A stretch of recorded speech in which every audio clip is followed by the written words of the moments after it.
Hola, mis apreciados amigos de América Latina, mis amigos, fundamentalmente hoy, mis hermanos magníficos del Ecuador, y quiero hablar con ustedes pues el tema en lo que nos confiere pues en la jornada electoral que se avecina para este hermano país, como es efectivamente en el mes de febrero las elecciones presidenciales que van a permitir pues efectivamente o la continuidad del presidente Daniel Noboa o en este caso la llegada para la primera magistratura de alguna de las otras opciones que efectivamente están presentándose dentro del tablero electoral político del Ecuador. Pero sin lugar a dudas, para hablarlo con la mayor vehemencia, porque creo que eso debe caracterizar cuando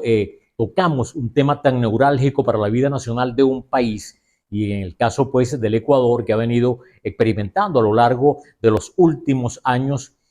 una situación de minusvalía social, económica, porque definitivamente se estancó el país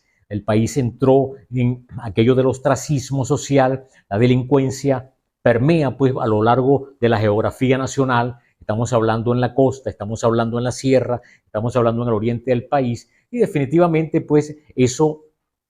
acaba con la posibilidad de alguien que como el presidente Daniel Noboa aspira efectivamente a ser reelecto en los próximos comicios presidenciales. Esto unido a la fuerte crisis que se vivió pues en el año 2024 en materia pues de colapsamiento de todo el sistema eléctrico nacional, que cuando nosotros unimos este par de aristas que efectivamente pues son parte de una realidad del nacional, sin lugar a duda, pues ahí está definitivamente el sello y la marca indeleble de lo que será la derrota del señor Daniel Noboa. Más allá de que se venda, pues, al fin y al cabo, una especie de polarización en el país, pero claro, es una polarización por el hecho de que hay un conjunto de candidatos que hasta ahora los muestreos reflejan, pues, que efectivamente recogen un poco más del 6,5% del electorado nacional, distribuido pues en esa cantidad que es un poco más de 10 candidatos, y que solo 2 candidatos obviamente tienen pues la posibilidad de hacerse con el éxito y materializar lo que sería el triunfo electoral en el venidero domingo, creo que 9 de febrero de este año 2025. Pero bueno, hay una realidad, como lo dice el título de este contenido, que Noboa está en este momento sintiendo efectivamente el tímpano del fuerte frío del terror a ser derrotado, a la incertidumbre, a la angustia que efectivamente a veces a la gente no la deja dormir, no la deja descansar, porque sentir la posibilidad de que la derrota está a pocos metros de la esquina, definitivamente pues eso aterra a cualquier presidente de un país, y sobre todo pues quien se quiere vender como el adalid de la transformación de un nuevo Ecuador, pero sabemos que la realidad es lo que está allí, que es del tamaño de la realidad de una gran catedral, que es un desgobierno, un país hecho pedazos, un país que se estancó, un país donde el tema del crecimiento económico, el tema del Producto Interno Bruto, el tema que efectivamente permite medir la realidad en una balanza comercial y la gran canasta del país que vende y que saca hacia las fronteras fuera del Ecuador, definitivamente el país está muy mal, y esa es la gran realidad. Si a eso le colocamos los aspectos que tienen que ver con la realidad social del país, con la realidad de los trabajadores, de los quienes efectivamente buscan el pan nuestro de cada día, como diría la oración, igualmente quienes salen todos los días pues con un esfuerzo de gallardía, a veces temerario, porque salir de los sectores populares, salir de los urbanismos de la gran clase media ecuatoriana y salir de los rincones más profundos del Ecuador profundo, bueno, sin lugar a dudas que eso da miedo tanto salir como el regreso, porque está una realidad que no se puede negar. Es el tema, pues, que es uno de los indicadores fundamentales, que es apenas la punta del iceberg cuando tú lo presentas, que es el tema de la criminalidad, el tema de la inseguridad. La gente tiene miedo en el país de estar en la calle, la gente tiene miedo cuando sus hijos salen, la gente tiene miedo cuando el padre de familia sale con un buen carro, con un esfuerzo que ha hecho para adquirirlo y que no sabe si va a regresar. Esas son las realidades del Ecuador en el día a día. Si a eso le unimos entonces el tema de los gremios, si a eso le unimos el tema de los profesores, el tema de los maestros, de los médicos, la situación salarial, que no es la más favorable, la situación a la hora de la inversión en materia de créditos hipotecarios para vivienda, bueno, nosotros entonces comenzamos a ver que las diversas, en este caso, eslabones de la cadena comienzan a aumentarse y todos están, dirían algunos, en rojo en los términos pues de una evaluación, están muy mal. O sea, esa es la realidad de la gestión del Ejecutivo Nacional, en este caso de la gestión del señor Noboa. ¿Qué podemos decirles efectivamente del por qué el miedo del señor Noboa, el terror y ese frío que lo está llenando cada día, como lo es, yo lo llamo el témpano de hielo del sentir la derrota a la vuelta de la esquina? Bueno, es el hecho de que la señora Luisa González está en la mayoría de las encuestadoras que se dan en el país, que pululan por doquier, a pesar que se les está preocupando poder ingresar a los sectores más profundos del Ecuador, porque sabemos que hay un gran tema de inseguridad y con riesgo de que le secuestren a un joven, a un grupo de jóvenes que vayan a encuestar, como les ha pasado a las empresas, pues, que prestan servicios de internet y de telefonía, que mandan para la búsqueda de poder instalar y llevar a lo largo de la geografía del país las bondades del internet. Bueno,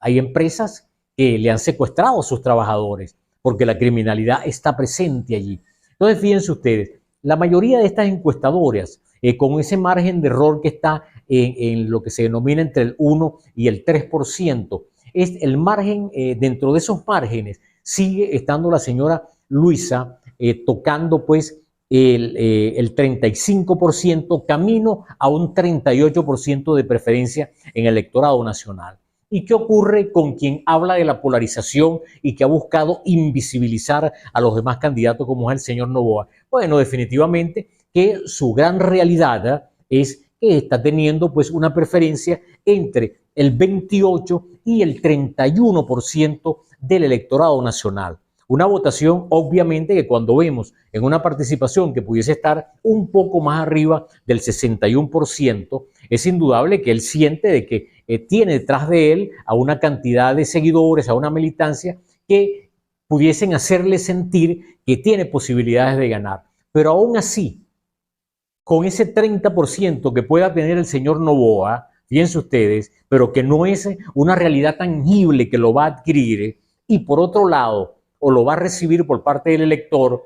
y por otro lado, el 6% que hoy por hoy se viene distribuyendo entre los diversos candidatos, que yo no quisiera creer que monolíticamente le abrirían en una posibilidad de una segunda vuelta, esos 6 puntos irían a favor del señor Noboa. Siempre hay la posibilidad de que en ese deshojar de la margarita habrían unos que se inclinarían a favor de una alianza con la señora, en este caso, la candidata Luisa, creo que del número 5 del correísmo. Y bueno, efectivamente el tema es de que los números no están dando al equipo político de Noboa, a su primer anillo de política electoral, de movilización, y quienes llevan los números efectivamente en el día a día de la campaña, los números no están dando. Sigue estando la señora Luisa González en el lugar de preferencia de los electores del Ecuador, a pesar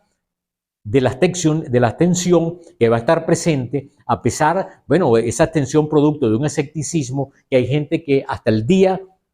un día antes, horas antes de las elecciones de ese domingo del mes de febrero, no saben aún por quién van a dar el paso para votar. Pero sin lugar a dudas que estamos seguros que no va a ser por la opción del señor Noboa. Por lo tanto, la realidad está allí y se ve con mucha perspectiva de que efectivamente la candidata Luisa pueda convertirse en la primera vuelta, pueda propinar la derrota contundente al señor Noboa. Eso también está dentro de esas grandes posibilidades. Solo queda un esfuerzo con mucha responsabilidad en el Ecuador profundo, un esfuerzo en las bases militantes del correísmo, buscando pues determinar, convencer a un sector de ese electorado que a veces se muestra como muy ambiguo, a veces se muestra como muy indeciso. Y por otro lado, yo creo que la mayor invitación que debo hacer es que la señora candidata del correísmo debe desmarcarse más y debe ser ella La candidata debe ser Luisa y a la quien aspira a la presidencia debe ser Luisa, y quien está impulsando su candidatura deben ser las bases electorales del Ecuador, al fin y al cabo, que la siguen, que han tenido pues en algún momento la posibilidad de seguir la candidatura del señor Correa, pero definitivamente ella tiene que ser más ellas y menos Correa. Y estoy seguro de que eso también lo puede lograr en los próximos días. Hay que desprenderse, hay que tener el mayor nivel de autonomía política y efectivamente entender que quien tiene los últimos años de desarrollo político y crecimiento en el Ecuador, pateando las calles del Ecuador, en contacto con los ecuatorianos, es la señora González. Por lo tanto, ella debe asumirlo con una responsabilidad histórica dentro de la organización política que efectivamente le ha facilitado y le permite pues la presencia de su candidatura en el tarjetón electoral. Yo creo definitivamente de que se puede lograr esta vez, a diferencia de los comicios pasados, la posibilidad de que la señora Luisa González se convierta en la presidenta en los próximos comicios, en la llamada primera vuelta en este sentido. Por eso pues no queda otra reflexión sino esa. En el exterior, la mayoría de los ecuatorianos que están en los Estados Unidos, que están en Argentina y que están en España, definitivamente apuntan en los estudios que se han hecho en esta trilogía de países, apuntan a que van a votar contrario al presidente Noboa. Eso es bien importante. Y por otro lado, un segmento que Noboa tenía esperanza, un pequeño nicho electoral que podía vislumbrar al estilo Milei en la Argentina, con el tema de la juventud, con el tema del primer empleo, pero que al fin y al cabo se ha estancado la posibilidad de esa participación, son los jóvenes. Entonces, definitivamente, el témpano de hielo está pues sobre los hombros del señor Noboa, y creo definitivamente que la derrota se avecina y está a la vuelta de la esquina. Esa es una gran realidad y que definitivamente creo que es un inaplazable para un pueblo con grandes necesidades, con un pasado que ya no es un pasado gris, es un pasado profundamente oscuro, y no por el apagón exclusivamente del sistema eléctrico, sino también por el tema del dolor que ha causado la criminalidad, la delincuencia en los hogares ecuatorianos. Definitivamente creo que al señor Daniel Noboa se le acabó el tiempo y ya no hay posibilidad para esto. Por eso, gracias pues por compartir este contenido, gracias por facilitárselo a sus amigos, y de la misma manera, gracias por los likes, comenten, respetuosamente le daremos la respuesta en este sentido con una responsabilidad en un ejercicio de pedagogía política. Y por otro lado, definitivamente también gracias por las suscripciones. Un fuerte abrazo a mis hermanos del magnífico pueblo del Ecuador. Que Dios los bendiga y mucha suerte a todos.